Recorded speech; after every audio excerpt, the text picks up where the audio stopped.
del día y a esta hora, como suele ser habitual cada lunes, hablamos con Pepe Vainar, director de bolsasyfuturos.com. Pepe, muy buenos días. Hola, buenos días, ¿qué tal?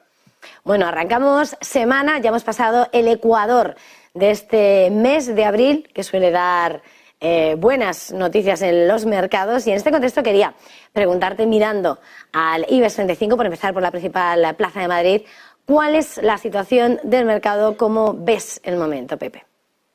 Bueno, pues como tú dices, suele ser un mes bueno, más bien un semestre bueno, ¿no? Desde noviembre hasta mayo y bueno, pues estamos llegando ya casi al final de ese semestre, falta un mes y medio, pero la verdad es que sí que hay mucha estabilidad en los mercados y en el caso del IBEX, pues bastante claro, ¿no?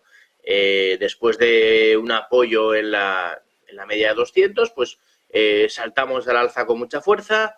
Demostramos que esta fuerza ya está demostrando que el mercado claramente es alcista y el objetivo es ir a buscar esta zona de máximos y muy probablemente superarlos. Es decir, que tenemos ahora pues un test, ¿no? En la zona de 9.530 aproximadamente, que parece que es hacia donde nos dirigimos, más bien con una cierta calma, vamos subiendo poquito a poco, eso no es malo, eso es que vamos consolidando poco a poco los niveles alcanzados y la verdad es que la pinta es bastante buena, es bastante optimista y a menos que pase algo extraño, algo de repente que no esperamos, pues lo normal yo creo es que continuemos subiendo, que ataquemos esa zona 9.530 y ya vayamos a buscar esa importante zona de los 10.100, ¿no? Que podría ser el objetivo para los próximos meses. Mirando a los protagonistas, a los grandes integrantes del IBEX 35, veíamos el viernes y la semana pasada además ese fuerte comportamiento por parte del sector bancario, pero sobre todo este viernes cuando veíamos además esos movimientos muy importantes encabezados entre el Santander, Bankinter, Sabadell. Mirando ese sector financiero que tanto pondera además en el IBEX 35, quería preguntarte ¿cuáles son los valores protagonistas? ¿Cuáles son los que miras para vigilar esas oportunidades y qué recorrido les concedes? Bueno, pues la verdad es que el sector bancario es un poco el que nos tiene un poco más despistado, ¿no? Porque realmente la caída que tuvo fue bastante fuerte y aquí cabía la duda de si esto es un recorte muy fuerte, porque la subida había sido muy fuerte y realmente vamos a continuar subiendo con esa fortaleza anterior, o si aquí vamos a encontrarnos una especie de fase de consolidación más larga, ¿no? Yo quizá apostaba por esa segunda opción, ¿no? Que realmente el movimiento ahora que lidere las subidas de la bolsa no venga directamente de la banca, venga de otros sectores, pero es cierto que últimamente estoy viendo fortaleza, ¿eh? Es verdad que el viernes saltaron todos con mucha fuerza, el Banco Santander pues ha superado ya la zona del 61,8% de la caída, con lo cual demuestra eso, una fortaleza. El caso de BBV también lo vemos pues eso, con mucha potencia. CaixaBank lo vemos un poco más tímido, pero lo ha hecho bien, porque está desde la zona de la media reaccionando bien.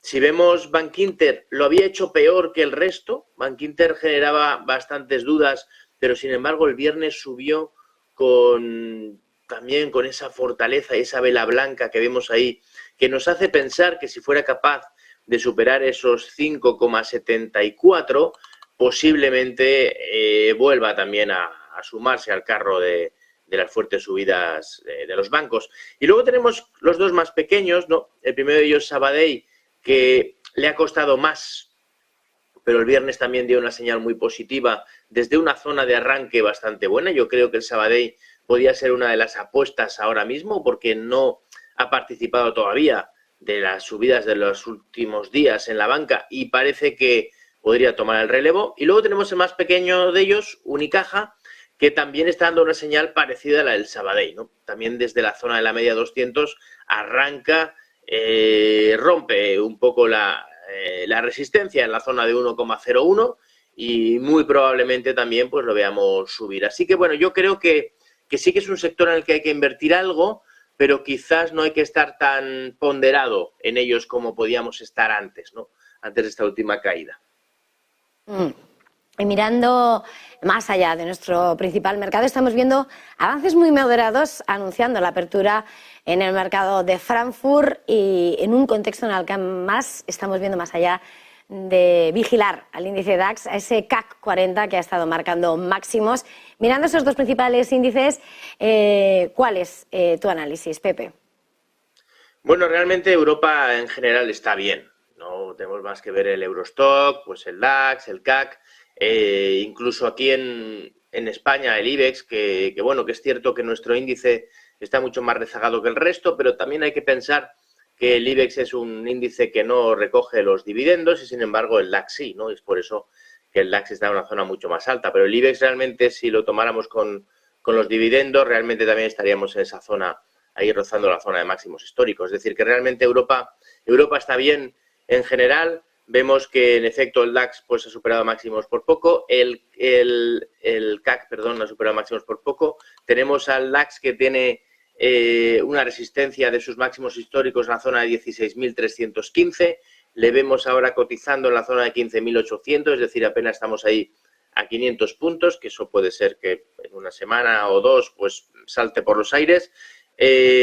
Bueno, los mercados son alcistas. En Europa somos más alcistas que en Estados Unidos, es decir, en Estados Unidos todavía no han dado la señal definitiva de que son alcistas del todo, están dando unas primeras señales, ¿no? Pero no han dado las señales totalmente contundentes, aquí sí. Y bueno, ya digo, lo normal es que mínimo hasta finales de mayo tengamos una estabilidad, una continuidad en las subidas, y a partir de ahí, que bueno, que ya llega el verano, que hay un poco más de dudas, ya veremos qué pasa, ¿no?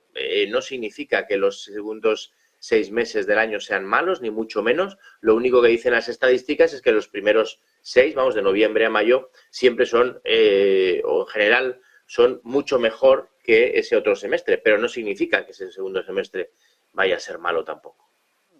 Y ya mirando a esos índices rectores en el mercado americano, ahora además que hemos estado ya viendo cómo comienzan a cotizar esa campaña de resultados que acaba de empezar, veíamos como el S&P 500 lleva en lo que es esa rentabilidad del año ese 77%.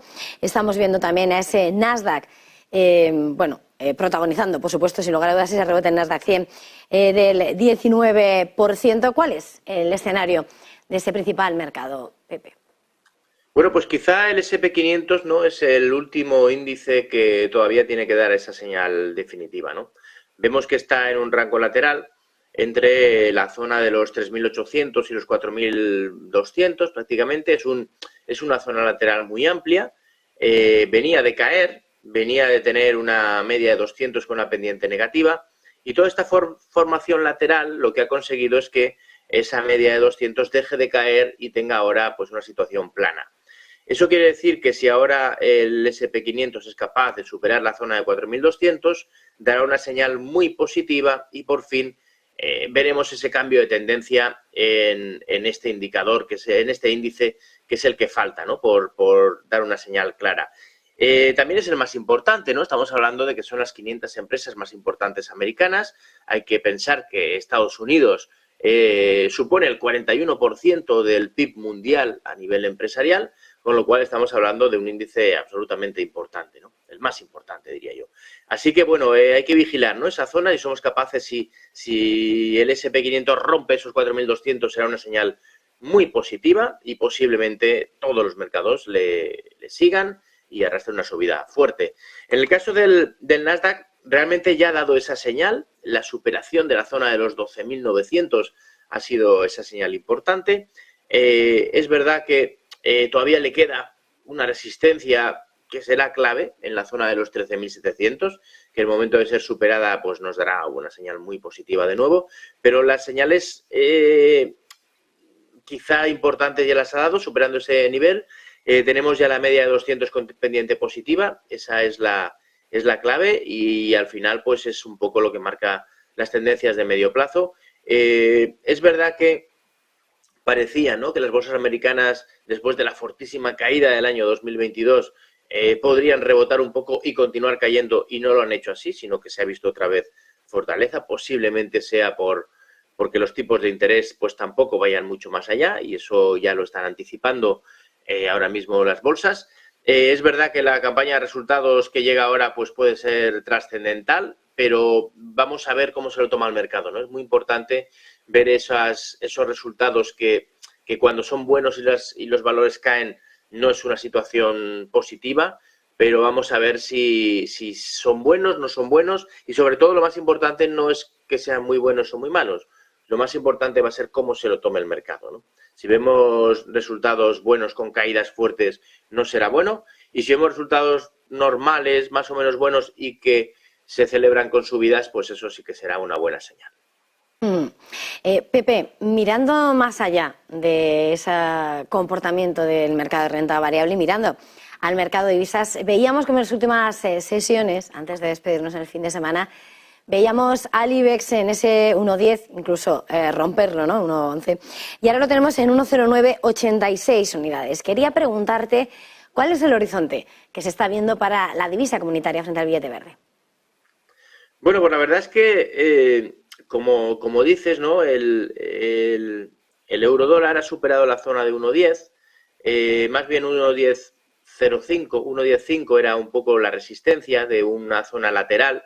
Vemos que la ha superado tímidamente y la ha vuelto a perder por un poco. Entonces ahora estamos en una situación en la que podría haber ahí una especie de fallo de ruptura y volver a caer o recuperar directamente esos 1.1005 y a partir de ahí volver a subir fuerte. Bueno, lo normal es la continuidad alcista porque estamos ante un gráfico alcista. Y es verdad que ante una resistencia, pues muchas veces cuando la supera ya no la pierde y continúa subiendo, pero hay otras veces que la supera, duda un poco y al final acaba por subir. La clave va a estar en no perder el último mínimo ascendente de corto plazo, que estaba en la zona de 1.087. Es decir, que si el eurodólar no pierde 1.087, podemos seguir confiando en la ruptura definitiva de esos 1.10, 1.1005.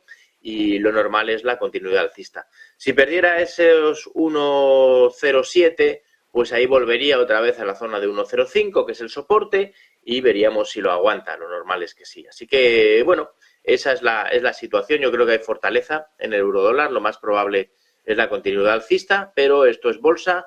Nunca sabemos lo que va a pasar y lo que sí que sabemos es un poco lo que es más probable y hay que trabajar siempre en ese escenario, ¿no? Buscando siempre lo más probable y trabajar con las probabilidades, porque al final eso es lo que nos da el éxito en la inversión.